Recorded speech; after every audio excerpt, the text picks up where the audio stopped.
Bismillahirrahmanirrahim. Today, I'm Saiful. I'm going to talk about PROTON. And today, we with another employees from PROTON. And sir, can you introduce yourself? Alright. My name is Muhammad Irfan bin Musa. Jawatan saya sebagai new media bahagian marketing. Encik Irfan, as we know, the PROTON saga has changed a lot. It started with the 1985 model, which is the first model from PROTON. Then we got BLM, FLX, and now we have the new 2026 MC3 model. My question is, how does PROTON plan to maintain or increase the sales for the new saga MC3 model in 2026? Kalau macam saga yang dulu dengan saga sekarang ni, kalau kita tengok banyak sangat jauh beza. Sebab kalau yang sekarang ni model MC3 ni dia banyak guna teknologi yang moden, means dia menggunakan entry yang kalau kita perasan dekat meter dengan radio dia bercantumkan. Lepas tu dia guna meter semua digital. Okay, I see that. My second question is, how PROTON ready to replace its current petrol engines with EV technology? Okay, kalau macam sekarang ni PROTON dah ada dua engine, satu menggunakan petrol dan satu lagi dah gunakan EV. The emas. Ya. Kalau kita perasan dengan kita punya negara sekarang kan minyak mungkin tak ada kan. So, untuk jangka yang masa yang panjang ni, kerajaan fikir kalau andai kata minyak tak ada, so orang rakyat Malaysia boleh pilih EV. My last question is, what is the latest technology innovation that has received the most positive feedback from the saga users?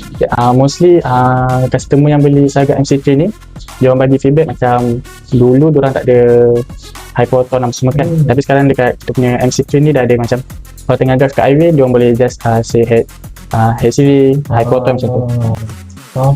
PROTON ni dia provide kereta yang memberi performance yang bagus dan menjimatkan minyak. Okay, I see that. So guys, today this has been all my question, and want to wish a thank you to Mr. Irfan for having time with us. Thank you so much. Thank you. Okay.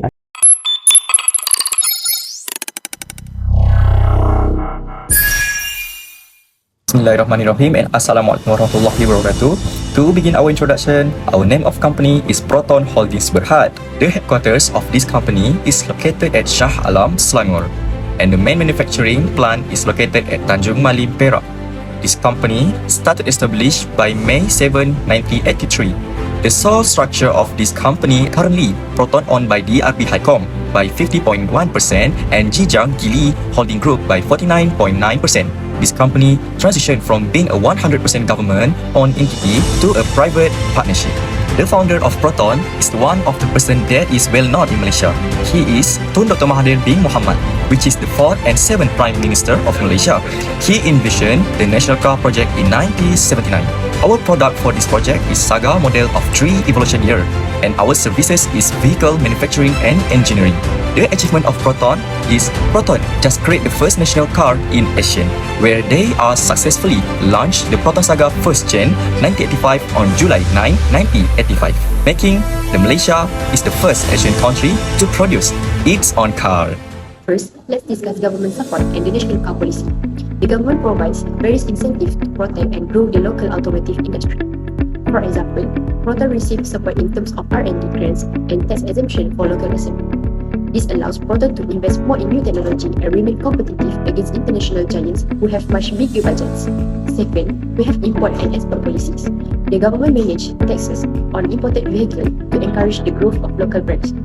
For example, by maintaining certain tariffs on foreign built cars, the government creates a price advantage for PROTON in the local market. This policy directly impacts PROTON's sales volume and market share here in Asia. Finally, trade agreements like AFTA, Asian Free Trade Area, play a huge role. These agreements allow PROTON to expand its reach across Southeast Asia with lower trade barriers. For example, PROTON can export parts of vehicles to neighboring countries like Thailand or Indonesia more easily, which is essential for their long-term growth and regional expansion. So, politically, PROTON is in a strong position because it aligns with the government's vision for high-tech industrialized nation. So now I'm going to talk about economy. My first point is interest rate and higher purchase loan. In the Malaysian automotive market, the vast majority of vehicles are purchased through bank financing. Bank Negara Malaysia sets the overnight policy rate OPR. When this rate is low, bank offer cheaper higher purchase car loan rates. Lower interest rates mean lower monthly installments for the consumer. This made a Proton Saga much more attractive to a middle class buyer. So now I'm going to talk about my second point, which is affordability. The Saga is priced for the low to middle income group. When the economy is weak, people choose the Saga because it is the most budget friendly sedan in the market. Maintaining affordability allows Proton to capture the B segment and C segment markets even during economic downturns. So my last point is market share and demand. This refers to Proton's performance relative to its competitors like Produa, Toyota or Honda, and the total volume of cars sold in the country. As of early 2026, Proton reached a 39.2% market share, with the Saga frequently ranking as the #1 best-selling car in Malaysia. So for social, Proton must keep price low to stay attractive to the general public. It is vital to maintain positive review and a strong reputation among consumers. And also, Proton need to improve fuel economy to meet the rising expectation of modern drivers. I will present about cluster analysis technology. First one is advanced vehicle platform.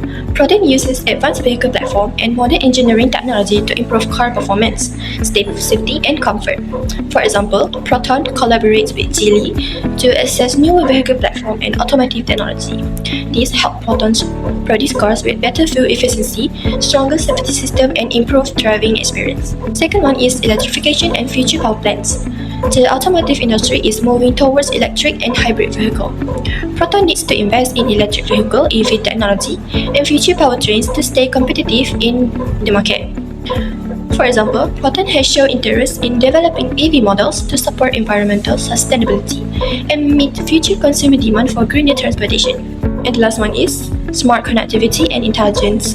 Modern consumers prefer cars with smart technology features such as touchscreen infotainment system, navigation, voice control, and smartphone connectivity. Proton includes smart connectivity system in models like Proton X50 and X70, allowing drivers to use features such as online navigation and voice command. This improves customer satisfaction and keeps Proton competitive with other car brands like Produa. There are 3 legal requirements that Proton involve in Malaysia.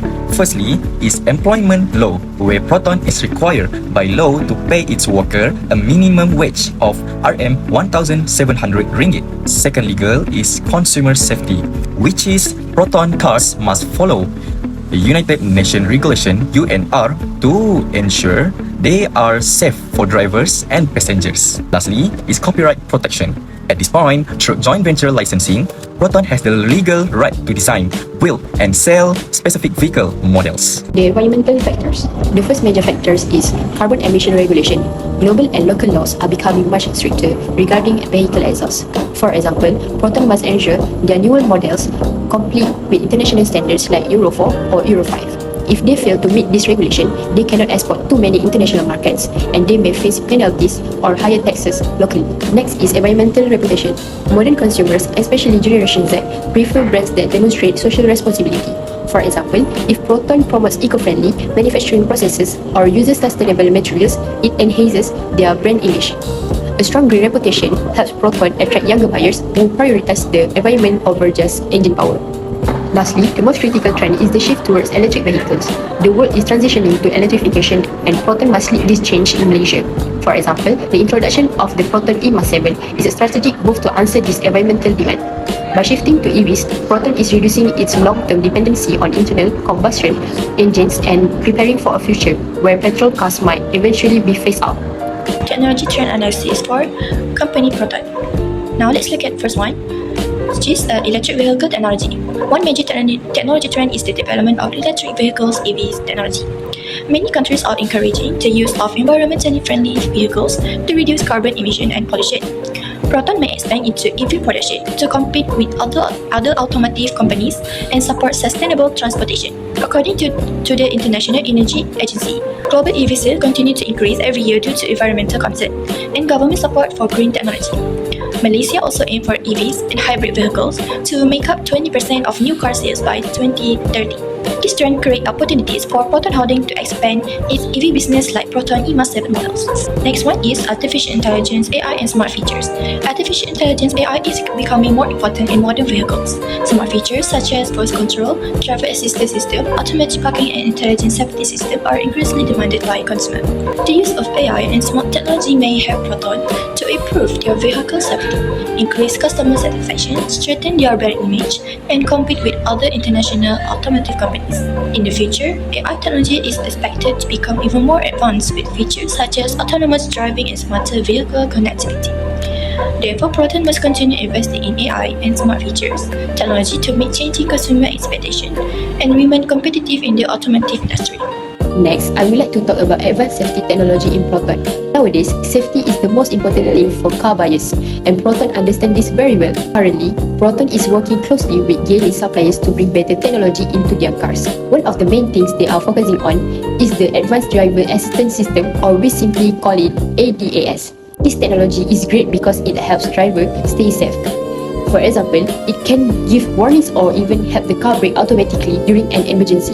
Besides that, Proton is also improving their smart vehicle components. By doing this, Proton is not just selling cars, but they are building trust with their customers. When people feel safe, they will have more confidence in the brand. This strategy definitely helps Proton to stay strong, competitive, and in our local market. Now, let's move on to the second part, which is automation and manufacturing. To grow as a big company, Proton needs to change how they build their cars. Right now, Proton is investing a lot of money in a modern EV production plant located in Tanjung Madin. They are using advanced manufacturing system and what we call flexible production technology. Basically, this means they are using more robots and smart machines to help their workers. By using automation, Proton can produce cars much faster and with a better quality. It also helps them to reduce the cost of making each car. In the long run, this big investment will make Proton more efficient and ready for the future, especially when they start making more electric vehicles. I will pass the presentation to the next person. Let me share the embryonic phase of Proton Saga first generation. At 1979, Tun Dr. Mahathir Mohamad conceived the idea for a national car, where at this year, Dr. Mahathir have an idea to create the first national car. At 1981 till 1982, after Tun Dr. Mahathir becomes a Prime Minister, the project is planned and officially approved. At 1983, Proton is founded on May 7 through a partnership with Mitsubishi. At this year, Mitsubishi is become the joint ventures for making the first model of Proton Saga. Let me explain about the growth phase of Proton Saga first generation. At 1988 until 1993, the Saga first generation has been exported to other countries. At 1999, UK export success, where at this time they meet 12-month target in 6 months. At 1990, 65,000 units has been sold by 40%. Last one, at 1992, the production peaked at 88,300 units, which is 52.2% market share. At the 1994, arrival of PROTON has been a competitor for Proton itself. At the 1996, the shift focused to fleet sales because the Saga has become the preferred Malaysian taxi. At 2006, PROTON just overtakes Proton in total sales. And at 2008, the production of Saga first generation has ended. And at that time, 1.2 million total units has been sold for first generation. The production stopped because Proton itself paving the way for the second generation, which is Saga BLM. We can see the embryonic phase by 1979 until 1985 is not well growth because it is the first phase of making Proton Saga. At growth phase, we can see clearly the increase of curve by 1988 until 1993. And last is maturity phase. It's flat because the competitors has appeared. There are no curve because there are no more production of Saga first gen. And this part is known as end of cycle. First, at embryonic phase, by 1984, this model has type cost started with RM 150 million, which is the cost is divided by two parties, where 70% for Malaysia and 30% for Mitsubishi. At 1985, first batch of launch has sold 1,001 units at RM 70,575 each. By selling the first 1,000 model at RM 70,575 each Proton made about RM 70,000.58 million. At 1988 until 1993, expansion booming sales yearly. The sales of this model jumped from 7,500 units to a massive 94,200 units. This was the Saga golden age in Malaysia. Proton made about RM 1.655.57 million. Wow. At 1994 until 2003, dominance hit 1 million cars produced by late 1996. Proton produced its 1 million model on December 30, 1996, where at that time 49.3% has been sold, which is almost half of the cars sold in Malaysia. The revenue of that is RM 2.2 billion. At 2004 until 2008, over 1.2 million units has been sold in 22-year history. That time, this model sold at discount RM 26,900, which is the original price is RM 33,000, because they want to clear the stock before the second generation arrive. Based on this S-curve data, we can see that embryonic phase is not well crawled, because at the time, they just started to create this model. At crawled phase, we can see the S-curve increased because this phase is known as the golden era for Proton. Third, at maturity phase, we can see the S-curve is flat because they want to stop the production to start making a second generation of Saga BLM. Lastly is aging phase, where there is no more production of this model. Phase 1, the starting up phase. Back in 2005, Proton started the R&D for this model. Fast forward to 2008, they finally dropped the car as their new budget-friendly sedan. It started from 2008 to 2012. The Saga BLM started selling like a crazy. In just its first year, they sold over 16,000 units. By 2010s, they hit a massive milestone of over 100,000 units sold. So, in 2012, Proton released a facelift called the Saga FLX. This helped keep sales steady because it was known for being affordable and super reliable for daily driving. Started from 2015 to 2016. Eventually, even the classics have to retire, right? So, around 2015, sales start to drop because people were looking for newer tech and different designs. In 2016, Proton officially stopped making this version to make room for the third generation Saga. They sold an estimate 500,000 units total. That's a lot of Saga on the road. So we move to the S-curve. As you can see, the progress is very slow. This is what we call the new invention period. Alright, look at the bottom left of the graph in image, covering 2005 to 2008. The theory is, in any S-curve, the beginning is flat because progress is slow and expensive. The reality is, this is the embryonic stage where Proton were pouring resource into development and R&D. You don't see a climb in the blue line here because the car wasn't for sale yet. It was still being invented. So this is the growth phase. Once a product is accepted by the market, sales explode almost vertically. The Saga BLM launched in 2008 and the massive market response was massive. So the proof is, as shown in they moved 16,000 units in the first year and hit over 100,000 by 2010s. This steep angle on the S-curve represent that booming momentum. As we reach 2012 to 2015, the curve in image begins to level out. It's be flattening on top. This is called the maturity stage. Every product eventually hits a physical limits where it cannot grow much further because the market is saturated. Even though Proton introduced the Saga FLX facelift in 2012 to stay competitive, the curve stay mostly horizontal. So, sales remains strong because the car was reliable and affordable. But the rapid growth part of its life was over. The line doesn't just stop, it ends because the product has reached its end of cycle. Finally, we reach the far right of the chart. This is called the aging stage, where the blue line stops and begins to slope downwards. Look at the blue line between 2015 and 2016. It has moved past its physical limits and is now heading toward the end of the graph. Falling blue lines indicates that the marginal utility of the product has hit zero. For the Saga BLM, this meant that no matter how much marketing or discounting Proton did, the market's interest was naturally dying out as a consumer shift to a newer technology. For the embryonic stage, between 2005 and 2008, Proton invested heavily in R&D to develop the BLM as a modern, affordable, and safer replacement for the first generation of Saga. It launched with a very competitive price point, starting at just 31,498 ringgit.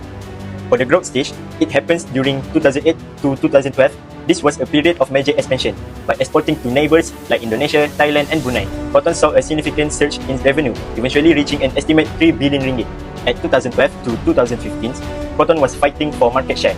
During this period, the slide notes strong competition from Cordua, which necessitated a change in tactics. To prevent the model from becoming stagnant, Proton introduced the Saga FL and Saga FLX upgrades, which include technical and cosmetic improvement to sustain consumer interest. Despite the heavy competition, these upgrades allow revenue to remain stable through consistent sale volume. For aging at 2015 to 2016, as the model reached the end of its cycle, sales naturally slowed as consumers anticipate the third gen launch.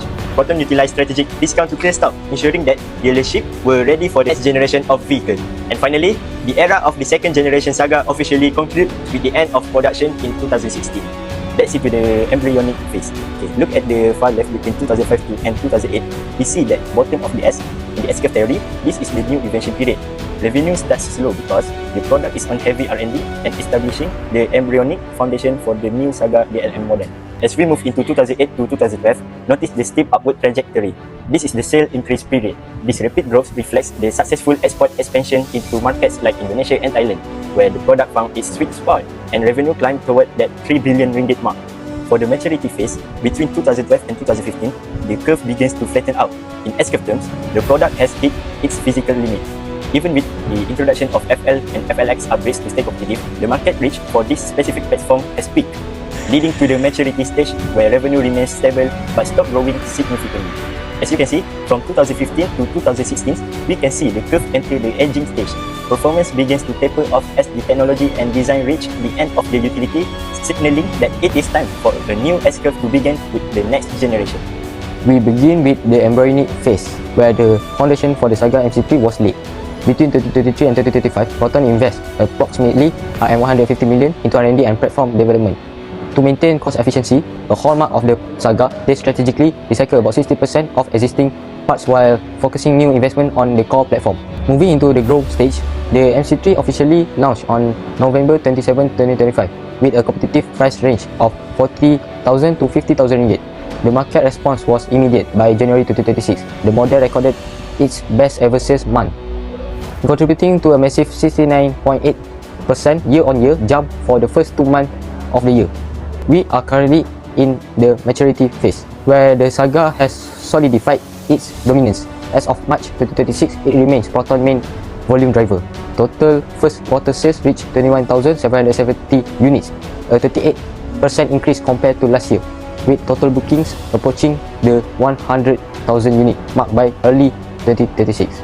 Looking ahead to the aging phase, Proton intends to maintain a shorter 5-year product cycle for its bestseller. Based on this strategy, we expect the MC3 generation reach its end of cycle and transition into the aging phase around the year 2030. As you can see, embryonic stage, this is the preparation phase. The focus was entirely on research and development, R&D, and building the platform before the car was even sold. Growth stage, this is where the line shoots upward. We see a best ever sales month in January 2026 with a nearly 70% jump compared to the previous year. Maturity stage, it sold over 21,000 units and it is expected to maintain market leadership and steady high sales through 2039. For the aging stage, by 2030, the technology and model will start to age as it reaches the end of its planned 5-year cycle. In conclusion, the evolution of the Proton Saga first generation 1985 to the BLM and MC3 models highlight the company's success in managing technology and product growth. This is continuous innovation, where Proton has successfully moved from the basic mechanical system to the modern smart technology. This is showing they can keep up with new industry trends. We can see by launching new generation at the right time, the Saga avoiding become outdated and successfully started new cycle of growth. We can see here that Proton adapting to change. By using pattern analysis, it is clear that Proton update the Saga to meet higher safety standard and better fuel efficiency based on what customer and laws requirement.